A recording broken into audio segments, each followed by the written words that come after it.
Like, yeah. Thanks so much for being with us here on Atlanta News First Plus. I'm Joy Lim-Nakrin here with a special guest that we have today, Attorney Jay Edwardship, being with us here in studio. Thanks so much for being with us, Jay. Thank you for having me. Okay, so look, I want to play for our viewers just a little bit of background. Apologies, we've got this new system here. I apologize for the delay. So this gentleman, I think our viewers may be familiar with by now. This is an Atlanta deacon named Johnny Hollman. And, you know, he was 62 years old when he passed away earlier this year, August 10th, and he died after an altercation with an Atlanta police officer during a traffic stop. So this was on August 10th. And the reason I brought in Mr. Ship here, who we call Jay, is that, we want to talk about this, a couple things here. There's been newly released body camera footage showing this incident that happened that resulted in the death of Mr. Hollman, again, a beloved Atlanta deacon, 62 years old. And also, we are expecting attorneys for Mr. Hollman's family to speak at any moment now. Just for a bit of context, I do want to let you know that this body camera footage is very disturbing. And just to let you know, the daughter of Mr. Hollman, of course, his family has viewed this, and his daughter Arnitra says that she watched it for the first time on Tuesday, 17 minutes and 46 seconds long. She says it is something she is never going to forget. I want you to hear her remarks.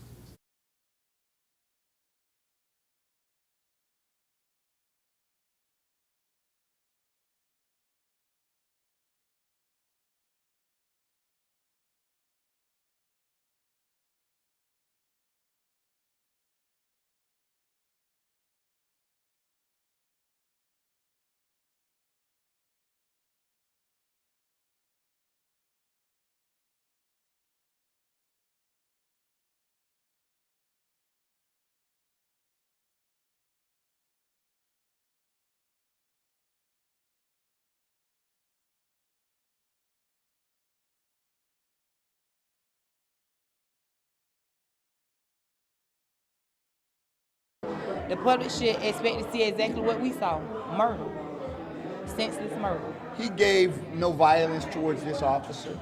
He was moving in peace. He was. And so we ask that the community remain peaceful but vocal. Yeah, so you hear obviously the family of Mr. Hollman very, very disturbed after watching this video. So I want to warn you, what we are about to show you is a portion of this body cam footage showing the incident which led to Mr. Hollman's death. We have edited this carefully so as not to be overly disturbing to our viewers, but here is that body cam footage. Let's watch.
All right. So, again, we have attorney Jay Edwardship joining us here.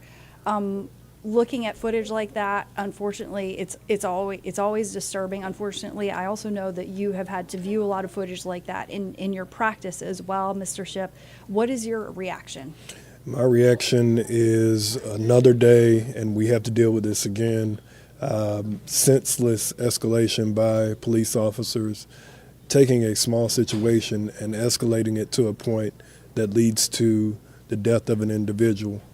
Here we have a elderly gentleman who was just not clear on why he needed to sign a citation if he wasn't guilty, something that many people have gone through.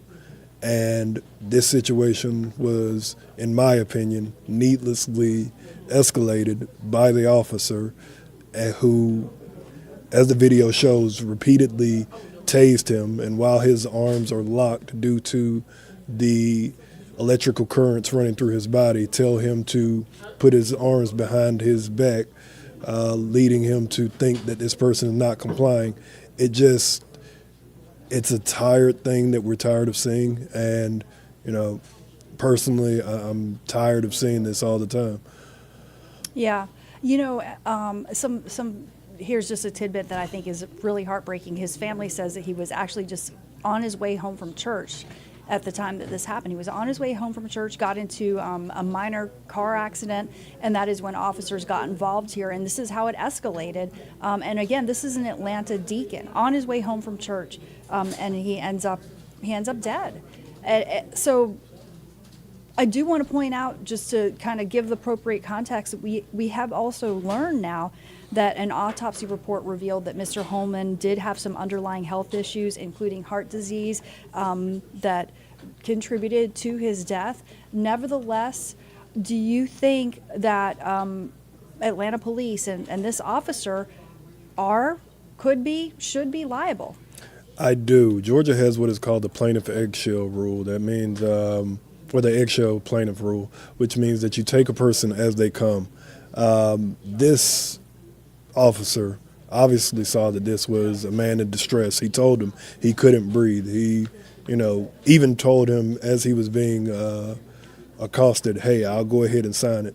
And this officer continued to repeatedly tase this gentleman, leading to him to go into cardiac arrest. So, yes, I do feel that they are liable for this.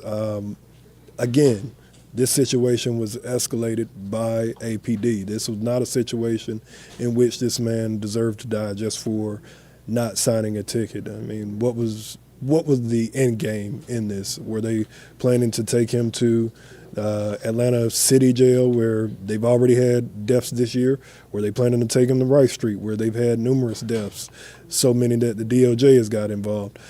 What is the end game going through these officers' minds when you have elderly clients of them, because they are still, civil servants? When you have these elderly people who clearly don't understand what is going on, and you're escalating the situation by yelling at them, telling them to lower their voice when it's just a regular voice, what is going on? What is going through their minds? I think the APD needs to take a long look at why is it so easy for these officers to remove humanity from their thought process? Why are they looking at these people as less than human to the point where they just repeatedly tase this person, leading them to go into cardiac arrest? And it really is tragic. The death of this man in his 60s, obviously very beloved by his family and his community. As I mentioned before, we are expecting the attorneys for his family to speak. In just a few minutes here at 2 p.m. They've scheduled a press conference, but what kind of legal recourse do you think that his family could have here? I mean, are we talking about criminal charges? Are we talking about a civil case, or both? There could be some criminal charges filed. I'm pretty sure the GBI has done their investigation and handed it over to the DA's office to determine whether or not they want to give it to a grand jury and determine whether criminal charges will be able to be filed against that officer. The family has chosen an excellent attorney to represent them throughout this, and I am pretty sure that they could be looking at wrongful death claims, civil claims. They could be looking at excessive force claims. Just a violation of this man's civil rights. He wasn't afforded any due process. He was treated as if he was a murderer being wrestled down to the ground, and he's 61 years old, leaving from church, not signing a citation. That is what this man is now deceased about, a citation that wasn't signed. Yeah, and you know, and it really is heartbreaking to watch. I do want to point out that the officer involved was fired, but again, no criminal charges at this time. You know, so that's something we're going to have to wait and see. Perhaps that could come. Any other thoughts in terms of the legal perspective as we wait to hear from attorneys at any moment now? What else should we be listening for? We should be listening for whether or not this officer had any inclination that the deceased had any type of health issues. We should be listening for whether or not the officer has showed any remorse in his action. We should be listening to find out whether or not charges or a civil claim will be filed against the city. So, you know, that's what we should be paying attention to in this upcoming press conference, and I think we're all interested to see how it's going to play out. Now, when you're talking about whether the officer has remorse and you know, whether he knew of underlying health conditions, does that play into the mental state that could elevate this crime to something beyond wrongful death? Or should I say, well, first of all, we don't know if it's a crime, right? If it's an alleged crime, because it hasn't been criminally charged. But this potential tort, what you call a civil, the grounds for a civil suit, could that elevate this? This could show that he had gross negligence. You know, knowing that this individual was in need of some type of medical attention. I mean, again, Mr. Hollman said numerous times, "I can't breathe," and then eventually goes unresponsive. And again, it just shows a lack of humanity on the part of that particular officer. And this is something that has been an ongoing thread since the days of the Red Dog Unit in Atlanta. So, you know, we need to pay attention to all of these things just to see how they're going to play out. Thank you so much, Attorney J. Edward Shipp, joining us live here on our stream with analysis.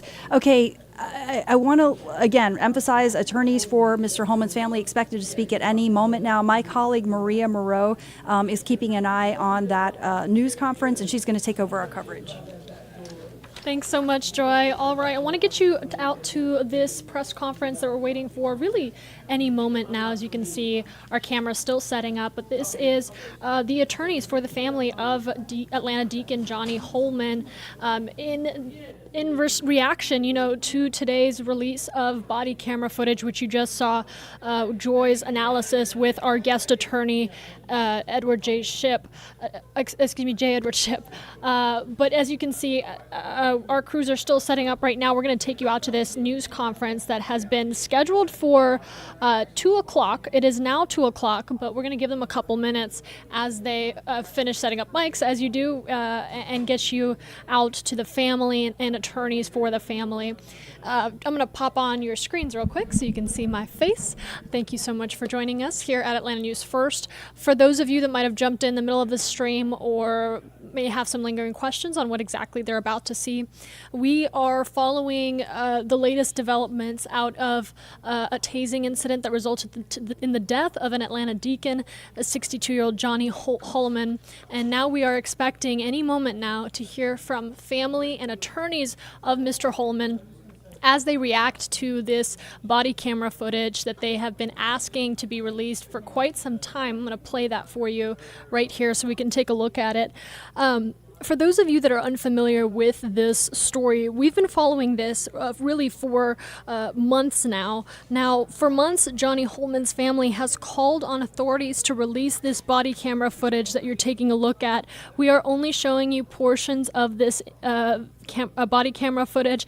I do want to point out, as you can see, it is quite graphic, and we've made a journalistic decision not to show it in full, but you will hear from the family, who likely has seen it in full, and attorneys for the family at the very least that will be speaking to us here at Atlanta News First via press conference that we've been invited to attend, and we want to bring that live out to you. So this is the body camera footage that we received into our newsroom this morning. We first broke it to you on the Atlanta News First app and on our morning show on Atlanta News First. But as you can see, 62-year-old Atlanta deacon who died in August after an altercation with an Atlanta police officer who, as we've learned, has hit him, ended up striking him with a taser and handcuffing him during a traffic stop. Now, we have heard from Atlanta police that they are saying that he was combative with them, that he resisted arrest, and that escalated the situation and led to the tasing incident.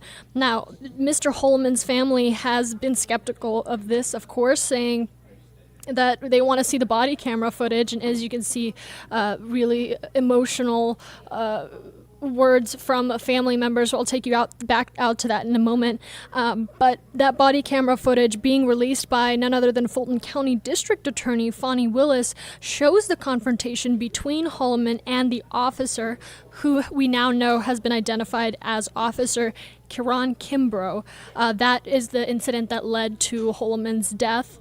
The video, again, very difficult to watch. I'll play it for you a couple times, the portions that we felt you had to see, and we didn't want to show any of the extremely graphic portions just out of respect for the family. But this is already body camera footage that has a lot of people talking on social media, a lot of people raising questions, and now we're going to get to hear from attorneys for the family as they continue to seek more information into what happened that night. You heard from Joy as she told you, the family told us previously that Mr. Hollman was on his way home when this happened.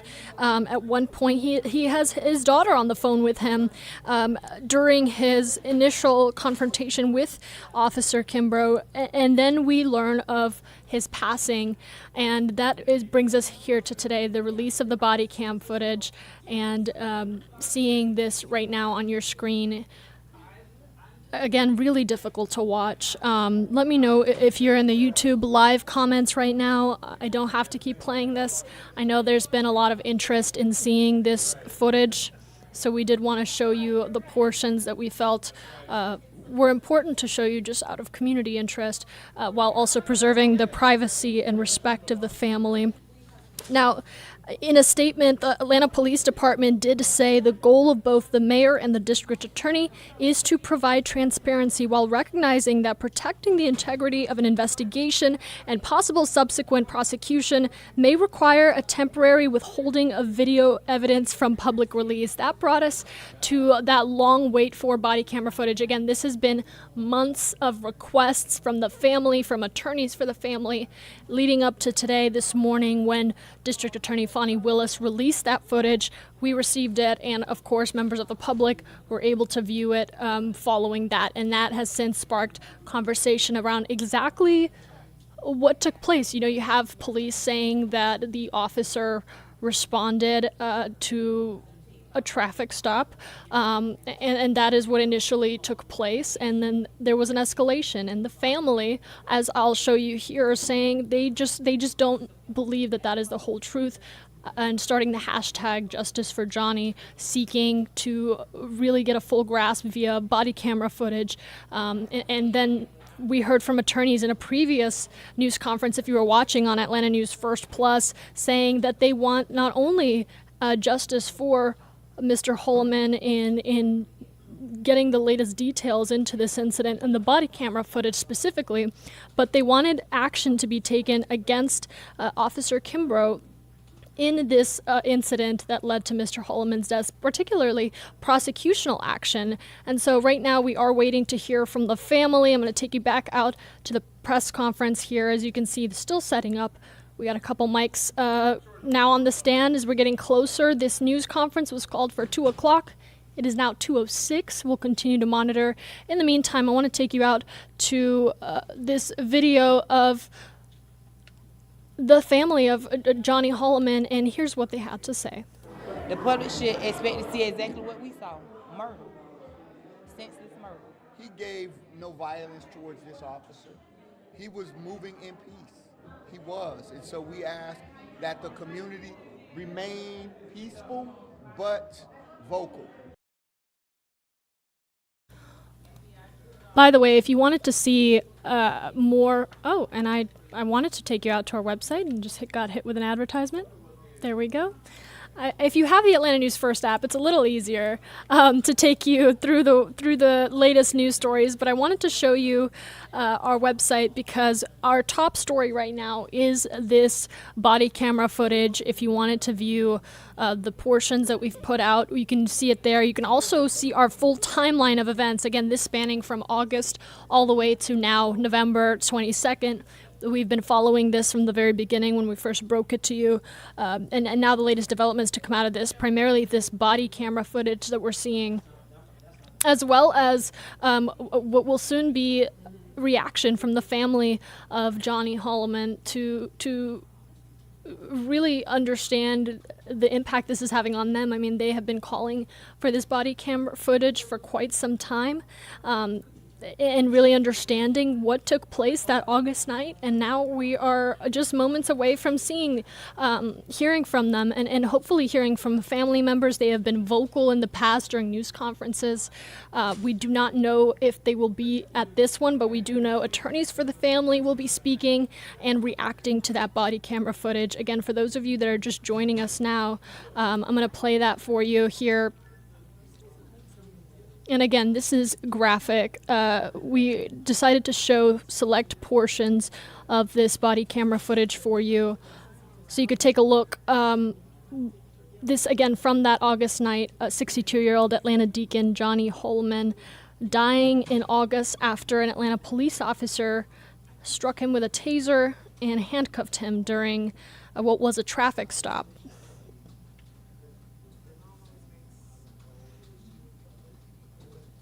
Yeah, that video, rather hard to watch. The body camera footage, again, released by none other than Fulton County District Attorney Fonnie Willis, showing that confrontation between Hollman and the officer who we now know has been identified as Kieran Kimbrough.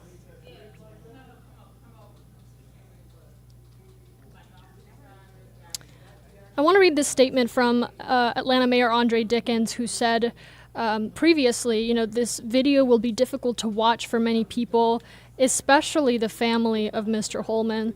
I continue to extend my deepest sympathy to them and hold them close in my thoughts and prayers. We also extend our gratitude to those in the community who have embraced and supported the family during these difficult months.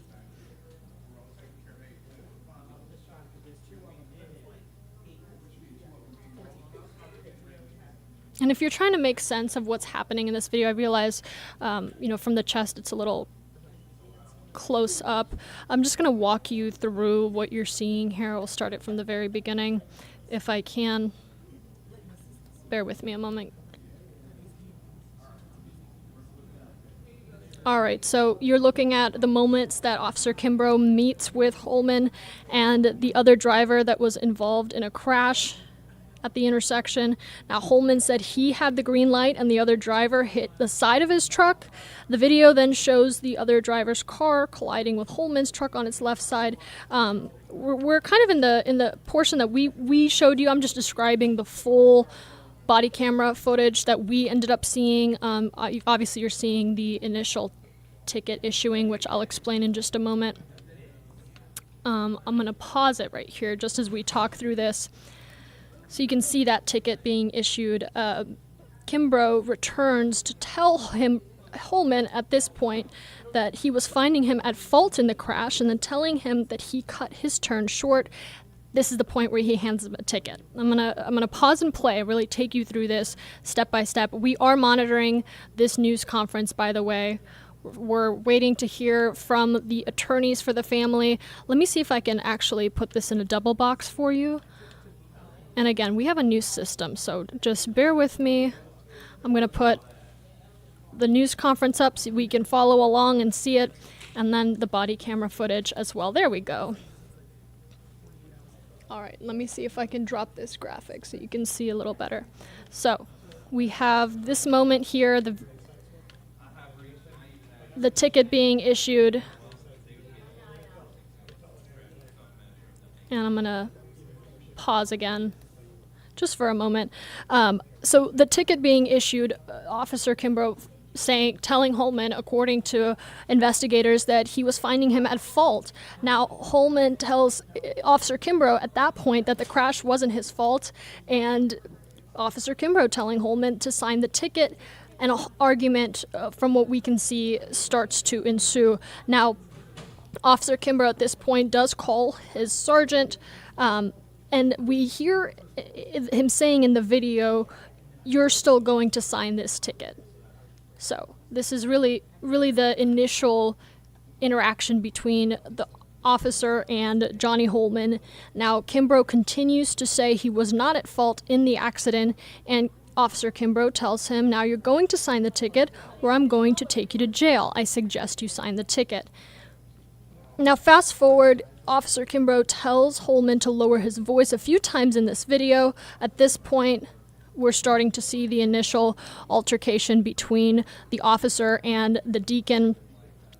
Officer Kimbrough repeatedly telling Hollman to sign the ticket, Hollman saying he would sign it as Officer Kimbrough grabs at his right arm and repeats his command to sign the ticket repeatedly. I know you can't really hear the video. Again, it is available if you wanted to watch it on our website, atlantanewsfirst.com, or if you're watching this on a mobile device, just download the Atlanta News First app and you can see it there. Now, Johnny Hollman, again, the 62-year-old Atlanta deacon, tells Officer Kimbrough his right arm hurts at this point. I'm going to play the video a little bit.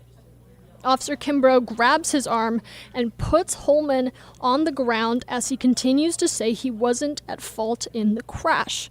Officer Kimbrough then struggles with Hollman on the ground, yelling at him to put his hands behind his back as Hollman repeatedly tells Kimbrough he can't breathe. Really an emotional moment here. You can repeatedly hear him saying, "Sign the ticket, Officer Kimbrough, put your arms behind your back," and then he says, "I'm going to tase you." We continue to hear a couple more times from the deacon, Johnny Hollman, telling the officer, "I can't breathe." We actually counted. He does say, "I can't breathe," about 13 times.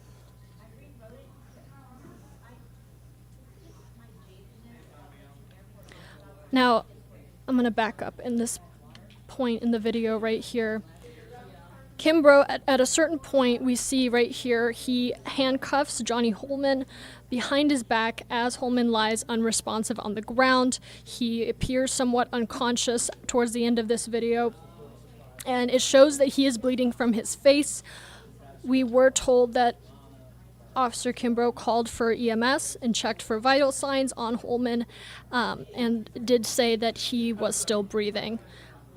The video shows at some point that Officer Kimbrough did try to wake up Hollman as other officers arrived. Kimbrough does tell the other officers that he told Hollman to sign the ticket, and he refused, and he started resisting. So he took him to the ground. When Hollman, he said, he started grabbing my hand like he was going to hit me, so I punched him a couple times, tased him, and put him in cuffs. Those statements from Officer Hollman to the other officers that responded to the scene. Again, I'm going to just back up here a little bit, taking you back out to this news conference. We're just waiting to hear from attorneys of the family of Johnny Hollman reacting to the body camera footage. You're only seeing really the altercation portion, but I wanted to walk you verbally through what we saw, the body camera footage in its entirety, so you can kind of map out the sequence of events and what took place. I'm not going to play this on repeat for you. I just want to make sure that we are being respectful to the family, but I do want to show you some pictures of the Atlanta Deacon, 62-year-old Johnny Hollman, with his beautiful family, and here's more from what the family had to say. The public should expect to see exactly what we saw, murder, senseless murder. He gave no violence towards this officer. He was moving in peace. He was. And so we ask that the community remain peaceful but vocal. You can see some more photos there for you as we continue to wait for this news conference to kick off. I just want to leave these up for a few moments as we take a look at the life and who the Atlanta Deacon was. It's stories like these that often sit with the community the most, and what we want to do here on Atlanta News First is really take you through what we know and kind of explain to you from what we've gathered from talking to all sides. I mean, we spoke with Atlanta Police, we've attended their news conferences, we've attended news conferences with the family of Johnny Hollman, we've talked to the mayor, we've talked to Fonnie Willis, who released that body camera footage. So we try to gather all sides of the story here. And sometimes, I mean, the story is still being pieced together. Again, there's still an investigation. We're still working to learn the details to come out of that. But when we do get that information, we do try to put that out for you. If not on our Atlanta News First newscast, then definitely on your digital devices here on Atlanta News First Plus, and of course on atlantanewsfirst.com and the Atlanta News First app. All right, and again, I'm going to check the YouTube comments for a moment just to see if we're getting any questions. If you all have any questions, if you're watching us on YouTube Live, please drop them. We can walk through the timeline again as we're waiting for this news conference to kick off. Really at any moment now. I know that looks like a news conference. They're just checking sound. But we will take you out to the attorneys and the family once we do start to see them come in. Again, this news conference was called for 2 o'clock. It is now 2:17, so any moment now we should start to see more and more people. You'll start to recognize some of the faces from these photos that I've been showing you. Again, Johnny Hollman, his daughters, his family members, and photos that will sit with them as memories of their beloved deacon. This is a picture you're looking at. I'm going to pause this if I can. I'm going to back up here. There we go. This is a picture of Officer Kimbrough. I just want to make sure that distinction is made. I'm sure for many of you, you've deducted that, but we're showing you some pictures of the Atlanta Deacon. We're also showing you some pictures of the officer who responded. This is Officer Kimbrough. Now, part of what the attorneys are asking for, they're not only asking for the body camera footage, which they now have obtained, but they are also asking for prosecutional action to be taken against Officer Kimbrough. They have said that they want justice for Johnny, and what that means for them is they not only want to see Officer Kimbrough removed from APD on a permanent basis, but they also want to see him have his day in court, tying to the tasing incident and what was the initial response to the crash that then escalated, and we saw what came out of it, the loss of an Atlanta Deacon in the community. I want to read you a statement from Atlanta Police just so that we are getting you all sides of the story and all of the information that we've gathered here.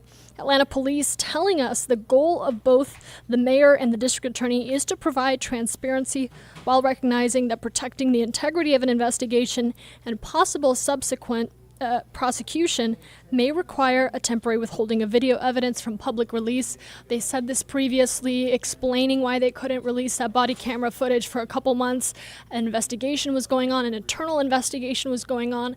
Now we have the body camera footage. I'm going to try to see if I can pull previous news conferences we've attended, previous conversations we've had with Atlanta Police, so we can kind of take you through that.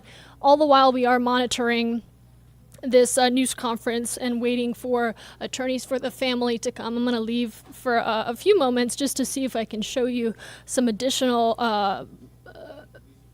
news coverage that we've brought to you in the past, but I'm going to leave you for now with some pictures of the Atlanta Deacon, of Officer Kimbrough, and of the incident that we're following. Give me about 2 minutes. We'll see if we can get you some additional perspective and really another look at this timeline and what the body camera footage shows. We'll play that out for you and hopefully get you out to our news conference, which kicks off at any moment.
Happy Thanksgiving, everybody.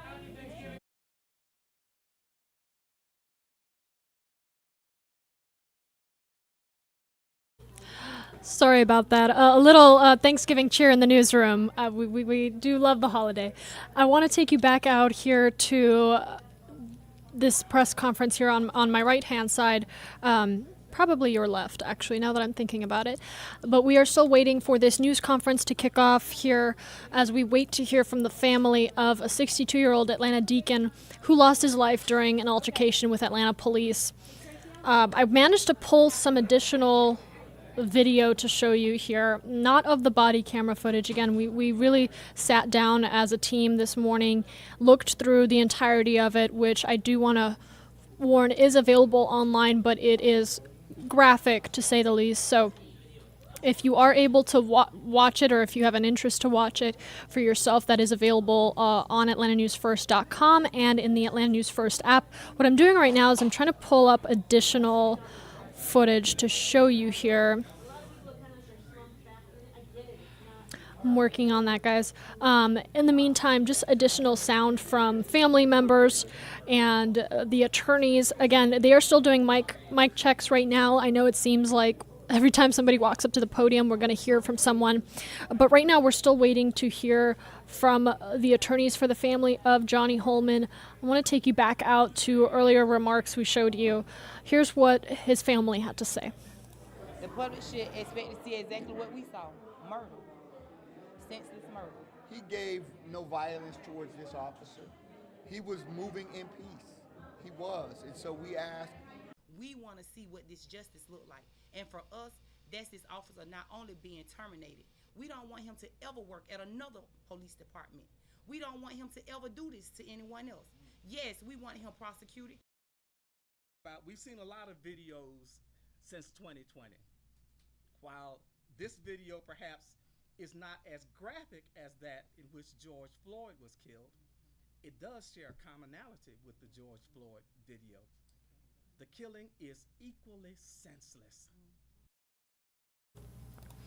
Again, walking you through some of this body camera footage, I know a couple of you are probably making Thanksgiving dinner and getting ready for the holiday and maybe watching this on your TV, or you're in our YouTube live chat, in which case, if you have any questions, please drop them below.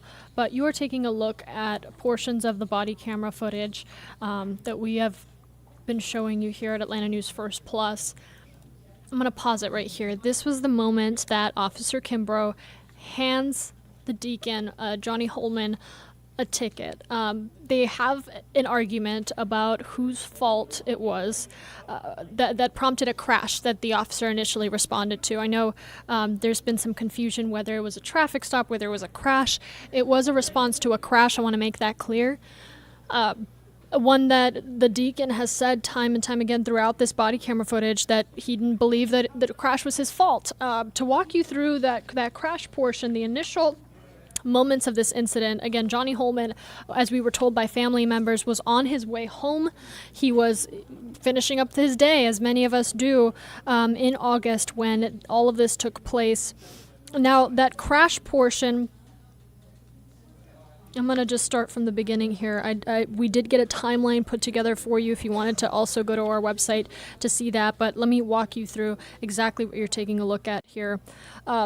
The Atlanta police officer, Officer Kimbrough, responded to reports of a crash. Now, that crash involved Johnny Hollman. He did tell the police officer that he didn't believe it was his fault. The officer, after gathering statements and really routinely responding to a crash, as any police officer would, made a decision that the officer, Kimbrough, felt that Hollman was responsible for the crash, and he issued him a citation, a ticket. Now, you can see at some point in the body camera footage that they have an argument that he didn't want to accept that ticket from what it looks like. Again, we weren't there, but from the appearance, it seems like initially he was rejecting that ticket. Atlanta police did say that a part of the escalation took place because there was that resistance, as they said, or escalation that needed to be taken. The family says that they don't agree with that narrative. They say that the deacon is a peaceful man. Johnny Hollman didn't seem combative from what they saw. Now, this is the point of the video that we're at. He gives him the ticket. They have a back and forth, he says. The deacon says that the crash wasn't his fault. The officer says that you will sign this ticket. Those were the words he uses over and over again. And at some point during this body camera footage, we see things escalate. And the officer then grabs Hollman by his right arm. The deacon says that his right arm is hurting, and he says at a certain point that he'll sign the ticket. And you can kind of see, I'm going to play some of this footage again, a little graphic for viewing, so I'll try to minimize the amount of times that we play that for you. It is disturbing to watch, but it's important to show that a decision was made with us to stop the video when Mr. Hollman appears to be unconscious. So that really is where we end this video. We try not, out of respect for the family, to not show you anything past what you need to see to understand the context of the situation. But we can verbally walk you through it, as we did see the video in its entirety. At a certain point, Johnny Hollman tells Officer Kimbrough that his right arm hurts. Now, Kimbrough grabs his arm and puts Hollman on the ground as he continues to say he wasn't at fault in the crash. Officer Kimbrough struggles with Hollman, from what we see, on the ground for a little bit, yelling at him to put his hands behind his back as Hollman repeatedly tells Kimbrough that he can't breathe. We watched through this video, graphic video, earlier this morning, and we did note that Johnny Hollman says he can't breathe at least 13 times from what we saw on the video. Now, that brings us to really the middle portion of this body camera footage, at which point Johnny Hollman lies unresponsive on the ground. Hollman appears unconscious. We try to stop the video at that point. He appears to be bleeding from his face. Officer Kimbrough calls for EMS support, medical support, and checks for vital signs on Hollman. We see all of that on the body camera footage. Now, Hollman says at a certain point, Kimbrough says after checking his vital signs that he's still breathing. The video does show Officer Kimbrough trying to wake up Hollman as other officers arrive. And like I mentioned, we have been monitoring the news conference. We do believe it is now headed underway. We're going to take you out to remarks from the family, attorneys for the family of Johnny Hollman.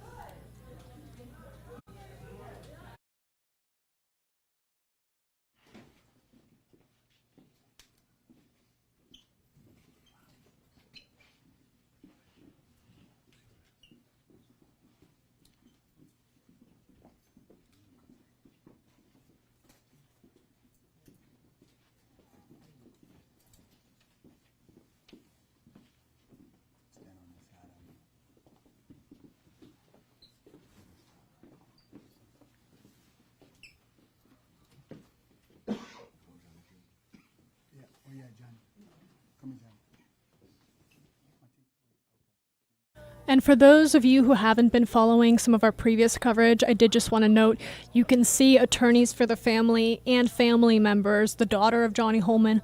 They have all appeared today. So we hope to hear from the family, but let's start by listening into the attorneys. This afternoon, after having watched the released video of the body cam footage of Officer Kyron Kimbrough, who we believe killed, murdered Deacon Johnny Hollman on August the 10th here in Atlanta. And so we have a number of people who are gathered with us. We have the family, the son and daughters of Johnny Hollman Sr., as well as a community of people who have supported them throughout these last months that have been difficult, that have been enraging, that have just, quite frankly,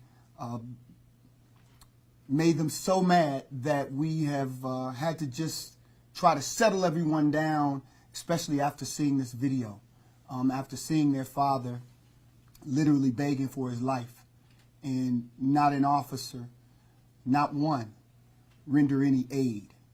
And so that is not missed on us or this family. I'd like for my law partner, the managing partner of our law firm, Robert Bozeman, to say a few words. Then we will follow up with the president of the Concerned Black Clergy here in Atlanta. We have pastors all over the country that have been reaching out and providing support and lifting this family up. But here in Atlanta, the Concerned Black Clergy has a long history of stepping in on issues that are impacting the black community. And so we have Reverend Shannon Jones. And then lastly, you will hear from Nitra Holloman, the eldest daughter, as she represents her siblings. And we will then take any questions that you might have. Attorney Bozeman. Good afternoon. Enough is enough. Enough is enough. When I look at this list here, we should all be appalled at the number of names on this list. And this list of men, women, mothers, daughters, sons, killed here in Georgia. I'm calling on all of us, not the black community, not the white community, but all socially conscious people in this country. We've got to come together and say enough is enough. This list should not, cannot, it cannot continue to grow. I'm outraged by the video that was released. I'm outraged by the officer's conduct. We've got to have police reform. Enough is enough. This firm was intentionally put here in this community, not in downtown Atlanta, not in Buckhead, but in South DeKalb, so that we could meet the needs of the people in our community, like this family, like the Hollman family, like Deacon Hollman. That's why we're here, and I just want to tell you that I'm honored to stand with this family, but I'm also saddened and outraged that we have to be here again. I'm outraged that Deacon Hollman's name is now the newest name on this list. Let's all come together and stop this list from growing. Let's call on Fonnie Willis, our district attorney, to do what she needs to do, to prosecute this officer. We've got to send a message that these type of killings have to stop. This list has to stop growing today. All of us can do it. Let's do it together. And I will just tell you that our law firm will use all of its forces, all of our might, to stand with this family, to stand with our community, to stand with South DeKalb, to make sure that this list and that Deacon Hollman is the last name that is on this list. Thank you. Thank you. I want to center us, those who are watching from around the country, help you understand that this is a people's victory. The release of this video is a people's victory. Last night we were able to be at First Iconian. Reverend Timothy McDonald opened up his church, and we were able to have organizers, all of the different organizations who've been participating in this movement. So this might be your first time hearing about it, but there have been young people at the Atlanta University Center who stood up and marched from the Atlanta University Center to the CNN Center. There have been seasoned organizers who've been organizing around Stop Cop City, who marched from the Atlanta Police Headquarters to City Hall. There have been this family that marched literally from where their father took his last breath down to City Hall. And so this is a people's victory that this video is even released. Under Georgia law, as long as there's an open investigation, an open records request does not have to be honored. This exception was made because the people cried out. The people organized. The family demonstrated. They went down to City Hall and lifted up their voices, and the city council passed a resolution unanimously to release this video as soon as possible. So we claim it as a people's victory. We are a people's law firm, and we're grateful that all of the community organizers, the concerned black clergy, invited us 2 days after this happened to share. They said there was a deacon. Tell us about him. And his pastor, Pastor Tillman, came and presented what kind of man Deacon Hollman was. And that's so critically important because all lives are sacred. But we want to make clear that Deacon Hollman was leaving a Bible study, had been visiting with his daughter and his family, and was on the way home to deliver dinner to his wife when he was in a minor traffic accident. And so while people are going to look at this video and they're going to critique it with a fine-tooth comb, please put it into context. This was an accident. He called the police. He waited for over an hour without incident. And then he cried out for help because the hands of the police, the tasing, the beating, he cried out. And the last things that he said, he cried out for Jesus. Help me, somebody, help me. That's what we know to be so wrong and egregious about what happened to Deacon Hollman. And if it could happen to him, a 62-year-old elder, who's safe? Who's safe in Atlanta? And people will say, you know, you all are always, our firm, you're always, you know, raising up and yelling and screaming because we see it every day. We see how many lives are being shattered because people are not being held accountable. And so we claim it as a people's victory.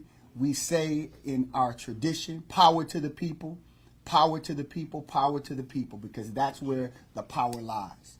And with that, I'd like to bring up Reverend Shannon Jones from a Concerned Black Clergy so he could share some next steps and action items. Thank you, Attorney Davis. I'm Reverend Shannon Jones, President of Concerned Black Clergy. of Metropolitan Atlanta and the pastor of the Gathering Church Worldwide in Southwest Atlanta. We at Concerned Black Clergy have joined this movement because we see that this is the fierce urgency of our now. We have looked at this case and looked at this family. And as we, on yesterday, watched the deacon again die before our eyes, we as clergy could do nothing but turn our Bibles to the book of Acts, to go to that 7th chapter and that 54th verse, where there was a deacon in the Bible named Stephen, and he was stoned to death. And as he was dying, he did not use his last breath to curse the men that stoned him, but he called on the name of Jesus. And as I looked at this tape yesterday, like Stephen in the Bible, I saw another deacon, Deacon Johnny Hollman, and he was calling on the name of Jesus. As Officer Kimbrough was taking his life from him, he was calling on the name of Jesus and saying that he could not breathe. His dying breath was not to curse the establishment. His dying breath was not to curse this 23-year-old officer that could not see the wisdom and the sageness of this black elder that he was killing. But he called on the name of Jesus. And so on this Sunday, we are calling on pastors. And let me say this, pastors, we're too silent in this moment. We are too silent in this moment. Let us not forget, in the context of our church, that the black church began as a church of protest. Let us not forget that the Savior that we celebrate is a Savior that was killed by the state.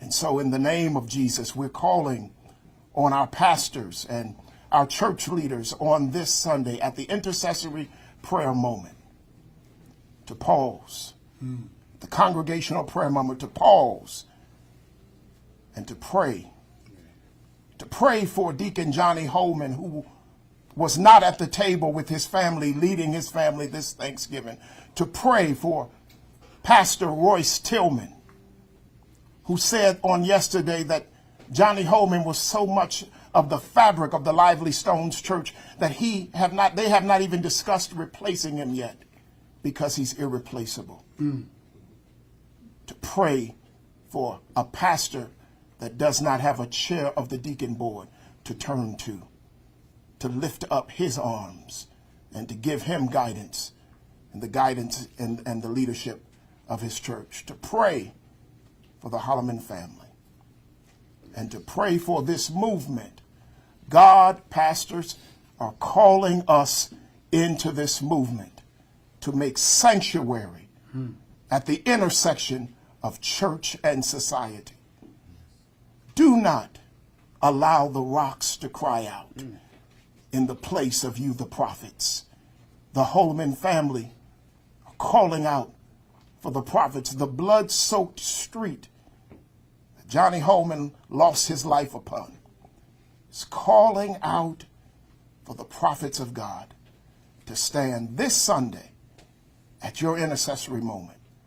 Lift up Stephen, even as you lift up Johnny Hollman. Man, thank you, Pat. And Attorney Bozeman and I and our firm, and in his absence, Attorney Harold Spence, who leads our Civil Rights Division, again, when we saw the video back in September, we knew that what we witnessed was something that was so blatant, so senseless. And that was the only language that I could find to capture what we viewed a senseless killing of an elder at a minor traffic accident. And what, interestingly, I heard someone say earlier was, you know, he didn't comply. He didn't comply. What he was doing was he was making his case, like so many of us do when someone is going to issue us a ticket. Well, hold on, wait a minute, let me explain myself. Let me show you. He walked around the car trying to explain to him, hey, this is how this happened.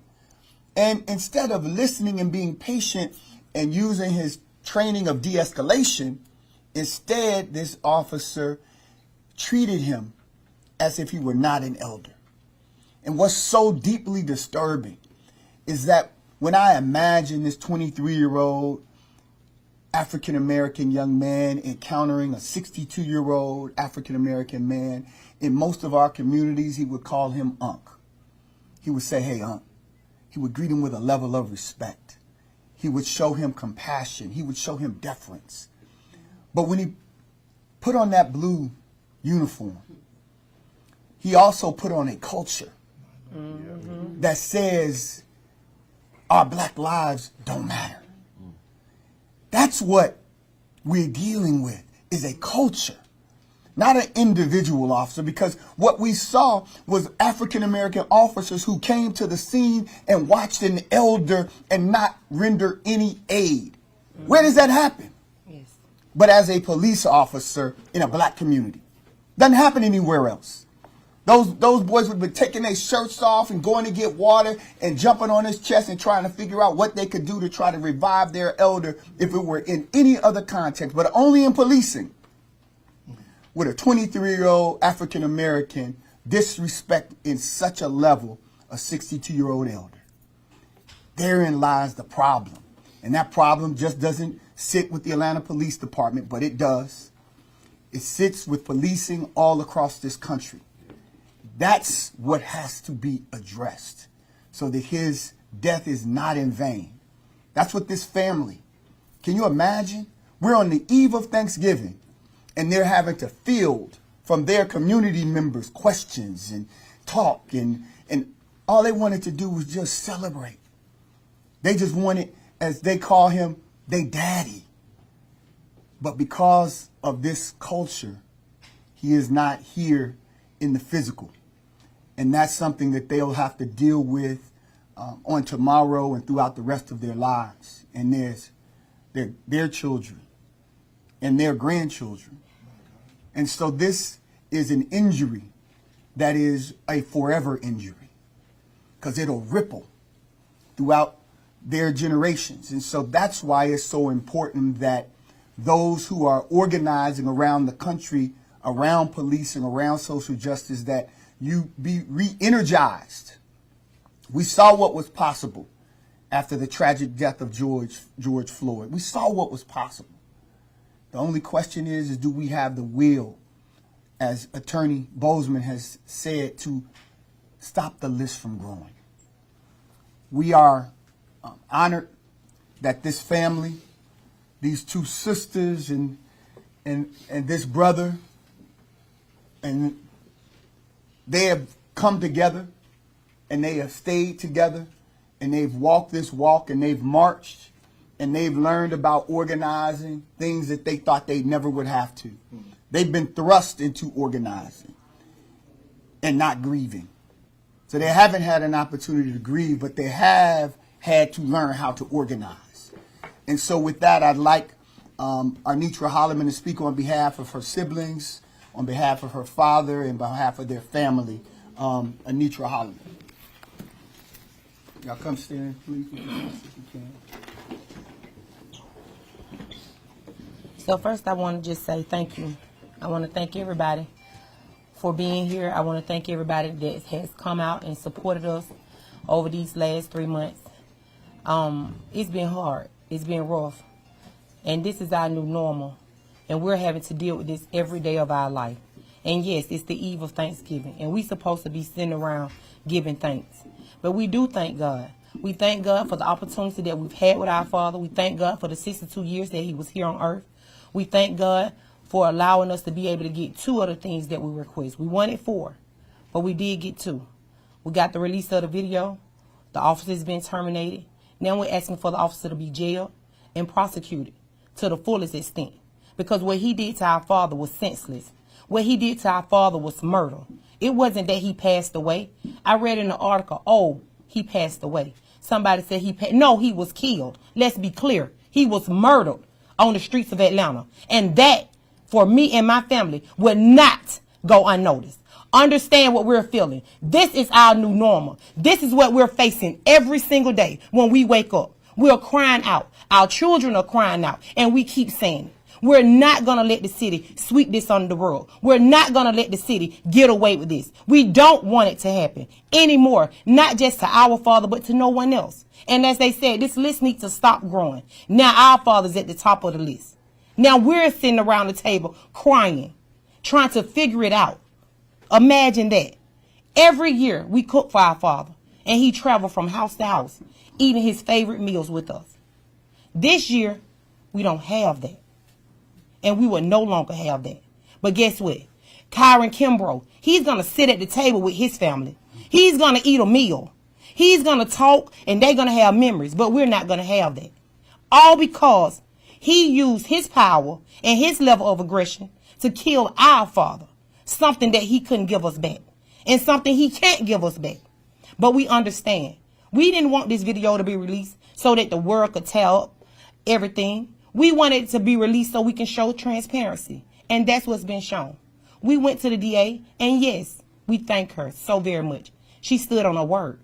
She told us it would be released, and she did just that. And we're thankful for that. We're grateful for that. But now moving forward, we need him jailed. We need him prosecuted to the fullest extent, because our father's life meant so much, not just to us, but the people in the community, the people around us. We shared him with so many people. And that level of respect that this officer did not have for our father is insane. It makes me angry. I'm bitter. I'm mad as hell. Because I want my daddy back. We want our father back. We want to spend Thanksgiving with him. We want to sit around the table. So I tell y'all, when you're sitting at your tables tomorrow and you're eating Thanksgiving with your family, imagine that was your father. Imagine that was your grandfather. Imagine that was your brother or your uncle.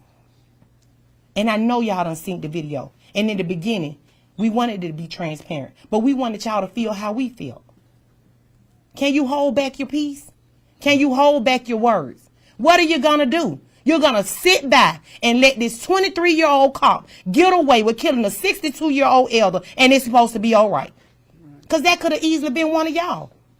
So this is what we're doing now. It's time out for that. And we're not going to sit around and allow this to happen to us or no one else anymore. We're going to speak up. We want to do it in peace. Yes, we do. But we got to keep moving. The Bible tells us faith without works is dead. So we got the faith, and we're believing in God. And he's showing us every day that we got the victory. But we got to keep moving. We can't sit by and be silent anymore.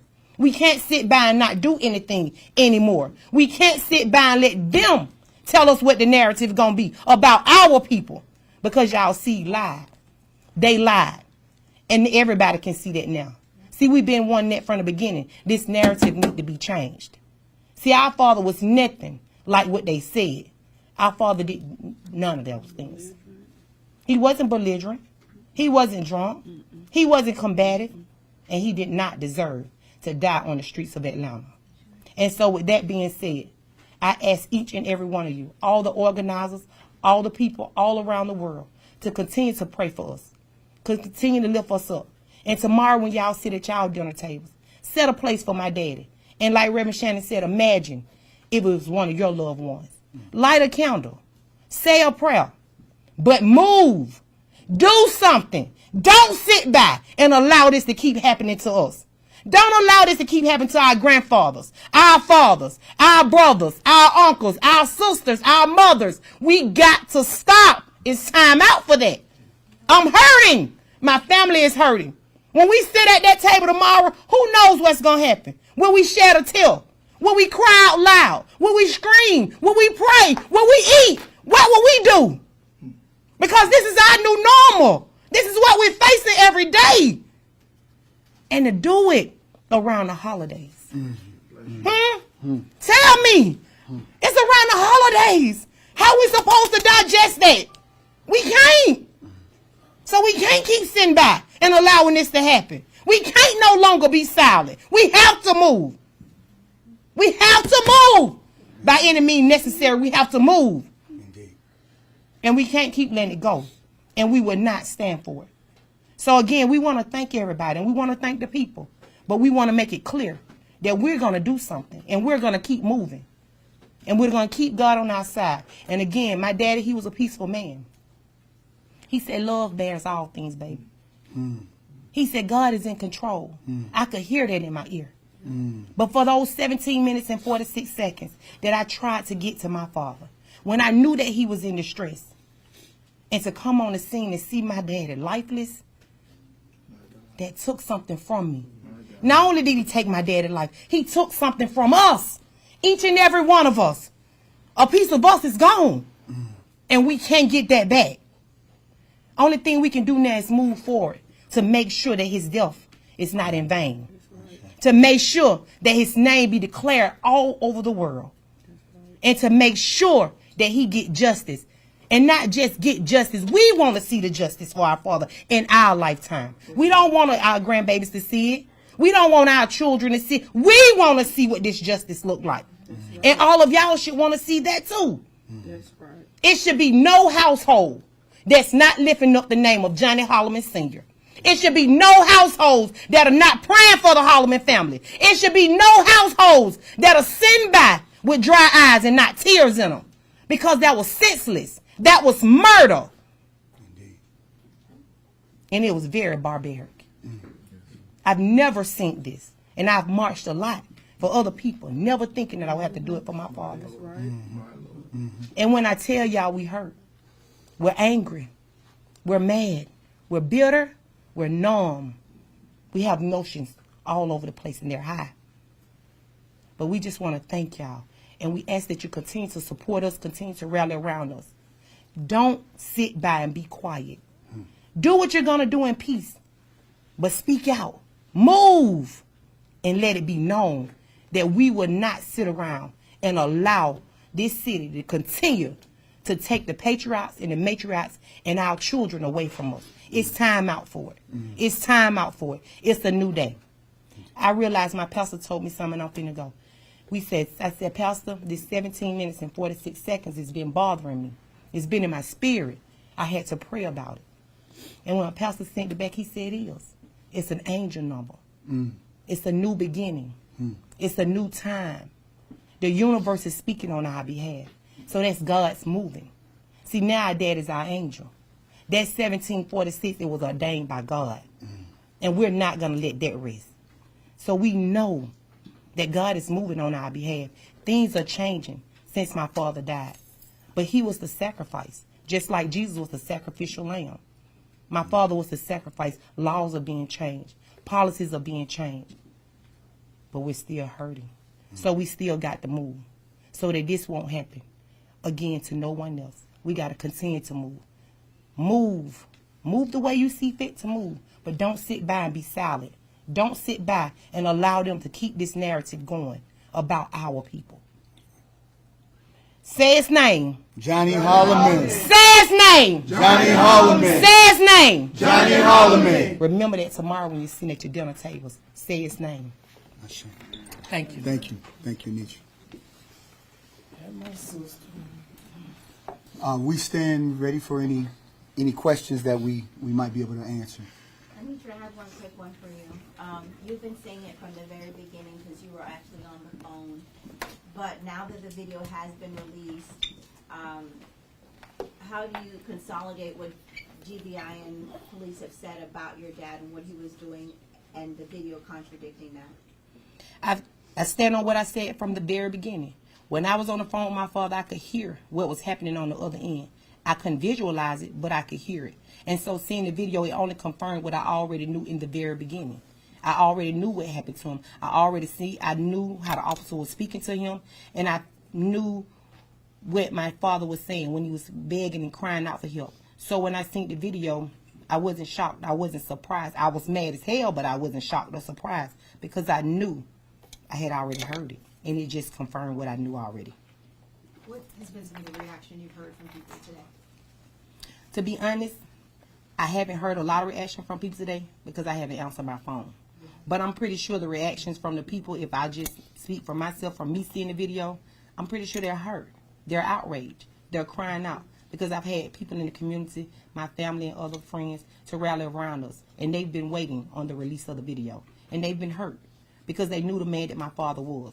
One thing about it, when you have a person of goodness and it's in their heart and they're a God-fearing man, it's no way that the city or the world cannot be in outrage. And that's where our father was. So the people that had saw this video, they're hurting too. And that's why I said we got to move and we got to act on it. We can't continue to sit by and allow this to keep happening to our people. Are you confident that the DA is going to take this to another level? I am, very, very much so. And I've prayed and I talked to God about it. And I know that God is still working on our behalf. And this too shall pass. We're going to get justice. Can you speak Yes. to oh, sorry. Go ahead. What is your reaction to the mayor's release to this video? Go ahead. The statement that the mayor issued, I think the family was disappointed. They were hoping that this would be an opportunity for him to part ways some with the Atlanta Police Department's version of what happened. And that didn't seem to happen because it talks about Deacon Hollman refusing to sign a ticket. And we've watched this literally 20 times with all of our staff going over and listening, and we never heard a "will you sign a ticket" and a response of no or a "I refuse to." Never. He was making his case. He called for a sergeant, right? That's what he did. He said, "You got to, get a sergeant out here." This is a 62-year-old African American man. This is our daddy, right? This is one of the fathers in the community. Say, "Now get a sergeant out here," right? The officer refuses to get the sergeant, but then when the officer grabs his arm, he says, "I'll sign the ticket. I'll sign the ticket. I'll sign the ticket." 3 times before he's thrown to the ground. That's undeniable. That's undeniable. Why isn't that reflected in the statement? Exactly. It's undeniable that 3 times he says, "I'll sign the ticket." And the officer at that point was like, "Later for you signing the ticket. Now I just want to use power over you. I just want to bully you." Throws him to the ground. On the ground, the officer is saying, "Sign the ticket." I mean, how crazy is that? He's on top of him, telling him to put his hands behind his back and sign the ticket, and he's punching him, and he's tasing him. None of this makes sense. The reality is that Deacon Hollman said he signed the ticket. All of the training, everything, the standard operating procedures say that all you're seeking to do is gain compliance. The compliance for this was his willingness to sign the ticket. As soon as he said, "I'll sign the ticket," it's over. It should have been. Then the officers who come to the scene, they don't do anything. I mean, I think we're at 9 minutes and some change where they've got him propped up against an officer's leg and his handcuffs are still on. I mean, think about it. His handcuffs are still on when EMT comes out and then they're like, "Can you take the handcuffs off so that we could try to do what you should have done and administer some and render aid?" That's your responsibility. Yes. To render aid. There was no threat. Why he was still in handcuffs it speaks to a culture. For all of those officers who were on that scene, they're all responsible because they should have, "Hey, take these cuffs off and let's try to help this man." And it didn't happen. And that is not reflected here, right? There are things that are on that video that they could be put on paper. Here's what I saw in the video. Here's what concerns me about the video. The video is evidence that's not going to change. And so to only affirm the parts of the video that support the Atlanta Police Department's narrative is why this family is so frustrated. And it's why I took the question and didn't let them. Because we want to try to continue to move forward in a positive direction. Can you respond to, you talked about refusing to sign the ticket. In some instances, my understanding is it's not required to sign a ticket. Well, most recently, because of this, they have now said, and again, we talk about the impact of this movement. The mayor, the Atlanta Police Department has said now you can just put refusal to sign on the bottom of the ticket. That's new. I mean, again, for those folks that are around the country, in Georgia, a traffic violation is a criminal offense. So we have to understand the context of how policing is even viewed. I mean, everywhere else, people, lawyers all over the country, y'all haven't gotten a video yet? No, we haven't, because our process is so different. Whether they indemnify officers, there's so many issues in Georgia, and what we have to recognize is that as we lift Atlanta up as the cradle of the civil rights movement, as we lift Atlanta, and we love Atlanta. This was an Atlanta born and bred man. Mm-hmm. He loved Atlanta. Yes. He had on Georgia hats and Atlanta braid. He loved Atlanta.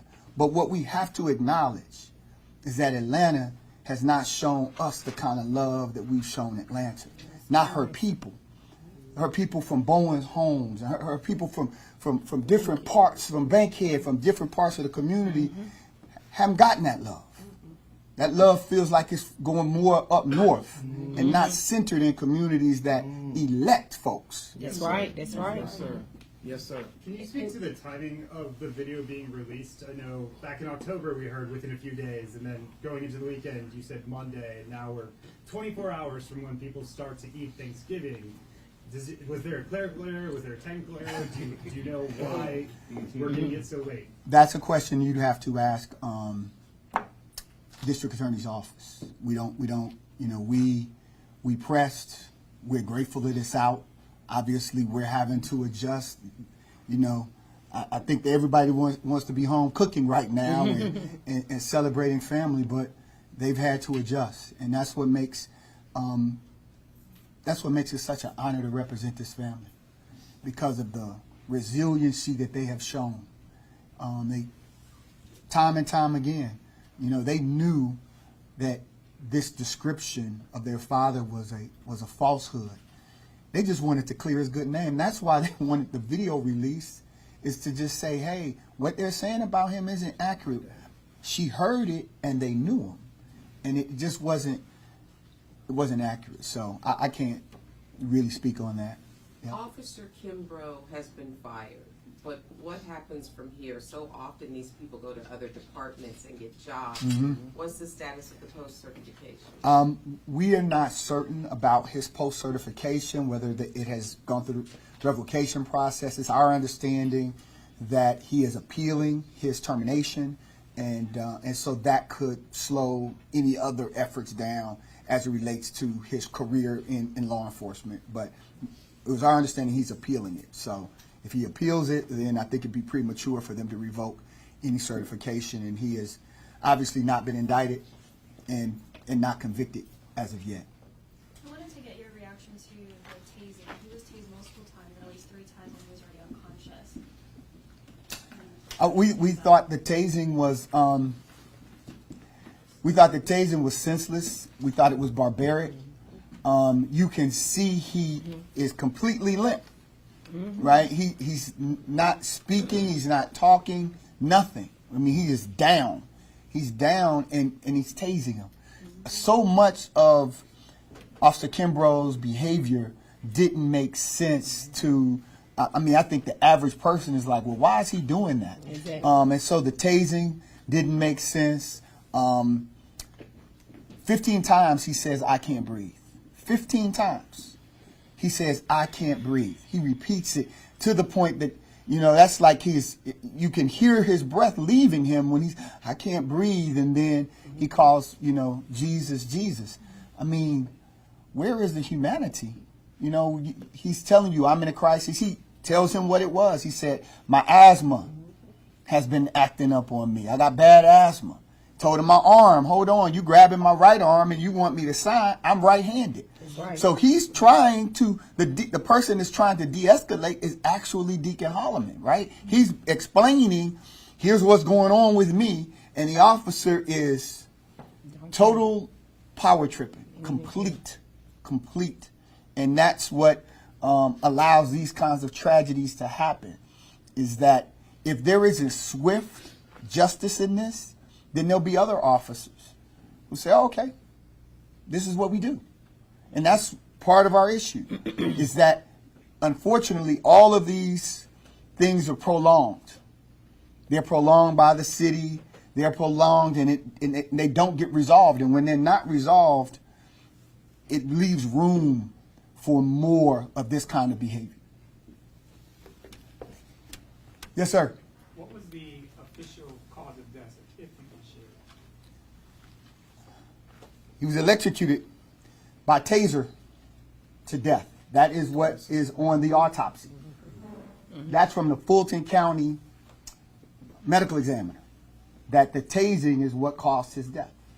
And so that obviously is something that will have to all be dealt with and perhaps litigated, but that was the explanation on the autopsy. Right. Again, we thank you all for being here. We are very grateful to all of the organizers, the Malcolm X Grassroots Movement, the Southern Center for Human Rights, the Black Lives Matter Grassroots, the NAACP, the Black Man Lab. So many organizations have embraced this family. And it's because they have embraced this family the way they have, and they have not been afraid to confront the power structure, that we have this video released even on today, on the eve of Thanksgiving. And we hope that the world will keep all eyes focused on Atlanta. Yes. All eyes. Don't just look for when the All-Star game is coming. Look for justice for Deacon Johnny Hollman. Yes. Don't look for when the next big sporting event happens. The SEC championship. Yes. Look for justice for Johnny Hollman. Yes. We just don't want this to be a city that's too busy to hate, but it's also a city that is not prepared to deal with the issues and bring forth justice in a timely manner for our elders. Yes. We thank you all, and God bless you, and have a happy Thanksgiving.